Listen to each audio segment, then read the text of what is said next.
Before we get started, this video is sponsored by Squarespace, and I would just like to say thank you guys so much. You guys are actually the reason we're able to buy the parts for this video. So again, thank you. All of this is a gaming and editing computer that normally costs $1,000, but we only had to pay $535. And in this video, I'm gonna show you how to do the same thing.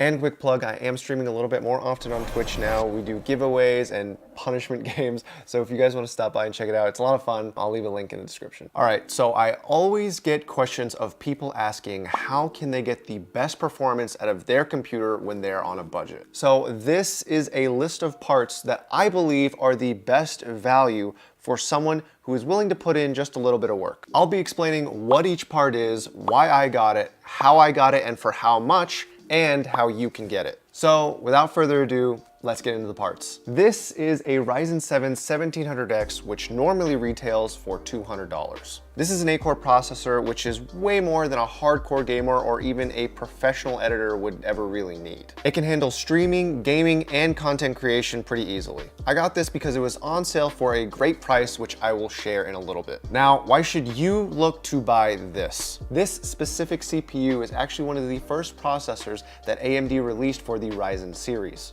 These 1000 series chips go on sale quite often. These processors are still amazing, so why do they go on sale for so cheap? Well, AMD and Intel actually put out more processors than they used to, like, say 5 years ago. What I'm trying to say is that consumers aren't looking at these older processors anymore. All the hype and demand is for the newer stuff, even though the performance you can get out of these things for anything that you're gonna be doing on them is more than enough. I got this through a Black Friday sale paired with a motherboard for only $150, which means theoretically I only paid $75 for this thing, which is less than 50% of its retail cost. Now for you, you're gonna be able to find this thing or other AM4 Ryzen 1000 series processors like it on sale often enough on the Build a PC Sales subreddit. Now this is an AMD Wraith CPU cooler, which normally retails for $15. This is your standard Ryzen CPU cooler. I got it because it's an inexpensive option, it's really easy to install, and if you don't plan on doing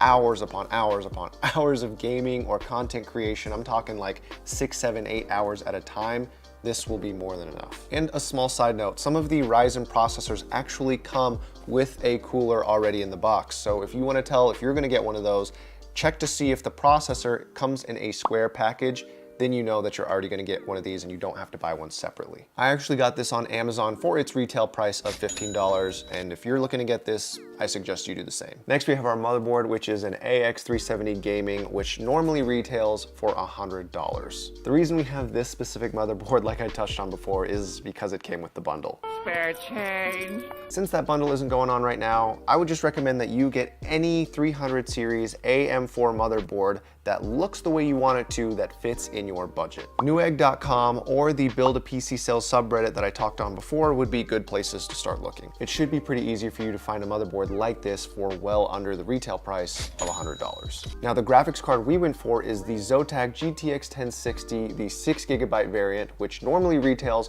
for $200. Come here. It's a great card that has great performance for gaming as well as editing. I got this because I was looking through Craigslist and I noticed that someone was selling a bunch of their old graphics cards from their cryptocurrency mining rig. I snagged this off the guy for only $100, which is an insane price. Now, obviously, when it comes to buying used graphics cards for cryptocurrency mining, there is a little bit of a warning.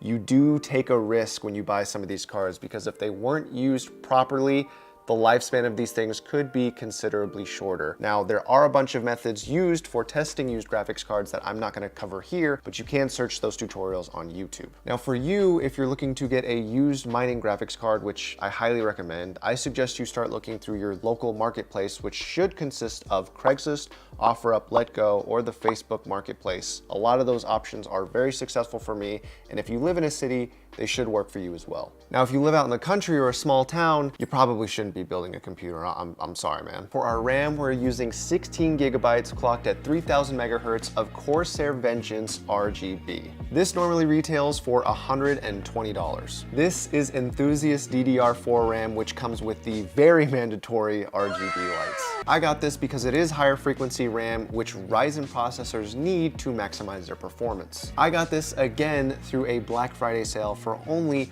$100. However, since then, the market for RAM has actually gone down in price for consumers, so you should be able to get this for cheaper than I did. If I were you, I personally would recommend trying to buy RAM used. It is actually one of the safest parts to buy secondhand. I've never bought a pair of RAM sticks or RAM in general that ever did not work. Any of the local sites I mentioned before would be a great place to look, or you could try looking at the subreddit Hardware Swap to see if you can find anything there. For storage, we went for a 2 terabyte WD Black hard drive, which retails for $120. This is a regular computer hard drive, and the WD Black series are actually typically used for security camera footage because they're known for being very reliable. Unfortunately, that reliability comes at a higher price. However, you don't specifically need this 2 terabyte hard drive.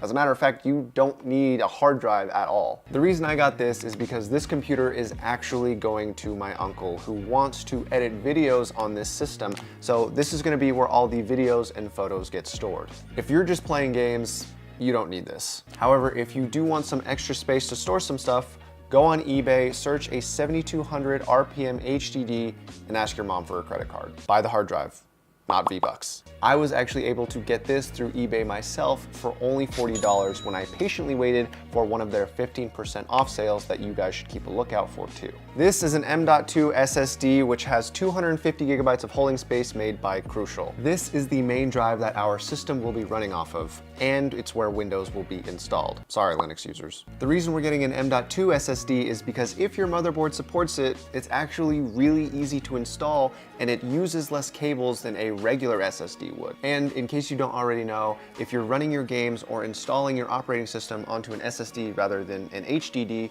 your system's gonna work a lot faster. I was able to get this through $40 through an Amazon sale. However, like the RAM market, the SSD storage is also going down in price. So I think for 250 gigabytes of an M.2, you'll probably be able to find it for cheaper than I did. This is a Rosewell Capstone 650M, which normally retails for $65. It's got 650 watts of power and has an 80+ gold efficiency rating. You shouldn't be looking for this specific power supply because it's probably not going to be the cheapest best option for you, but at the time when I was looking for one, it was for me. I got this for only $30 because the price had dropped on it on top of an eBay 50% off sale was going on, like I touched on before. And lastly is our case, which is an EVGA DG77, which normally retails for $150. This is my favorite deal of the entire set. It's a pretty unique case in that it has glass panels on all sides as well as some LED lights. It also comes with one of my personal favorite features, the vertical GPU mount. Now, this is normally not the case I would get because of how expensive it is, but it's up to you to determine how much you're wanting to pay for the visual of your system. The one thing I will say that this case has going for it that other cheaper options with similar features don't have is that it actually comes with the riser cable for the vertical GPU mount. The cheaper H500i does not have that. Price-wise, the NZXT H500i would probably still be a better option because you could get a riser cable for cheaper, but if you're lazy, sure, this is a good option. I got this because someone was selling it locally through the Facebook Marketplace for only $60. And the best part is that it's brand new. For you, since the case is the thing you're gonna be looking at all the time, I don't recommend buying a case locally if it is used because it's almost impossible to find something without little scratches or dents. And if you find those, they're gonna bug you. Now for you, the first thing you should do is find a case that you personally like the look of and then use any of the resources I mentioned earlier to look for sales on that specific case when it pops up. All right, that was a lot of talking, but we finally covered everything we need to. Without any further ado, let's get into the build.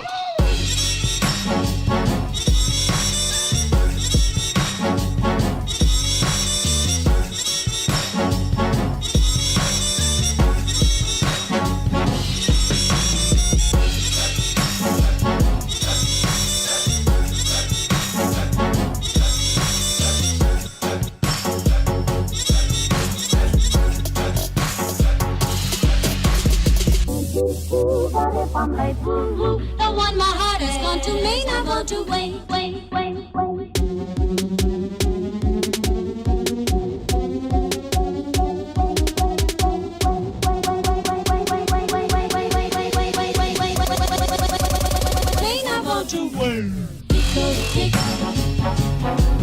Tico, tico, tico, tock. Tico, tick. Oh, tico, tico, tico, tock. Tico, tick. Oh, tico, tico, tico, tock. Tico, tick. Oh, tico, tico, tock. Oh man. Okay. Everything looks good. I'm really excited because obviously when you buy anything secondhand, there is always that little bit of fear and risk that something's not going to work as it should, but that doesn't seem to be the case here. Everything looks like it's working really well. Now, all that's left to do is install Windows, install the benchmarks, and then see how well this thing performs.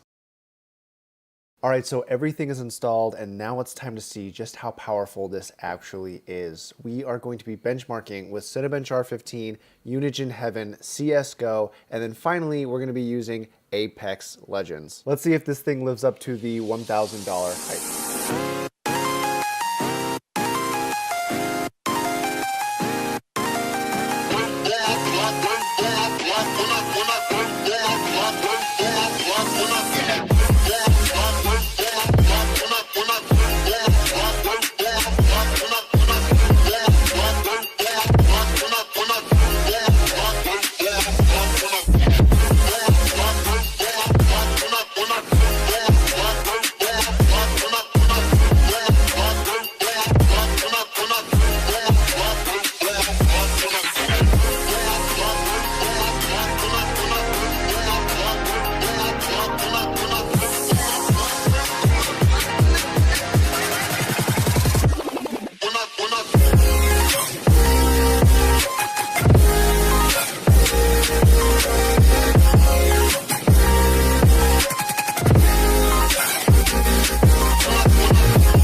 Okay, so is this a $1,000 system?